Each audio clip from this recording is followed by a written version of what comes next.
WCL বা world champions of legends লিগের ফাইনালে এবারে পাকিস্তানকে 9 উইকেটের বিশাল বড় ব্যবধানে হারিয়ে চ্যাম্পিয়ন হলো সাউথ আফ্রিকা। এবি ডিভিলিয়ার্সের নেতৃত্বে প্রথমবারের মতন চ্যাম্পিয়ন হওয়ার স্বাদ গ্রহণ করল এবি ডিভিলিয়ার্স। সাউথ আফ্রিকার বিপক্ষে প্রথমে ব্যাটিং করতে নেমে নির্ধারিত 20 ওভারে পাকিস্তান ক্রিকেট টিম তাড়া করেছিল 195 রান। 196 রানের লক্ষ্যে ব্যাটিং করতে নেমে শুরু থেকেই ব্যাটিং তাণ্ডব চালায় পাকিস্তানি বোলারদের ওপরে হাসি আমলা এবং এবি ডিভিলিয়ার্স।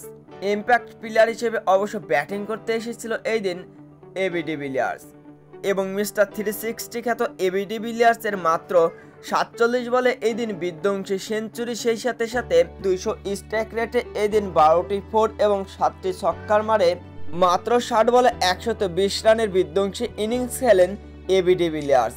সেই সাথে সাথে জেপি ডুমিনির বিধ্বংসী ব্যাটিংয়ে অবশ্য 9 উইকেটের বিশাল বড় জয় পেয়েছে সাউথ আফ্রিকা। আর এই জয়ের সাথে সাথে অবশ্য WCL বা ওয়ার্ল্ড চ্যাম্পিয়ন্স অফ লিজেন্ডস লিগের ফাইনালে চ্যাম্পিয়ন হলো সাউথ আফ্রিকান ক্রিকেট টিম।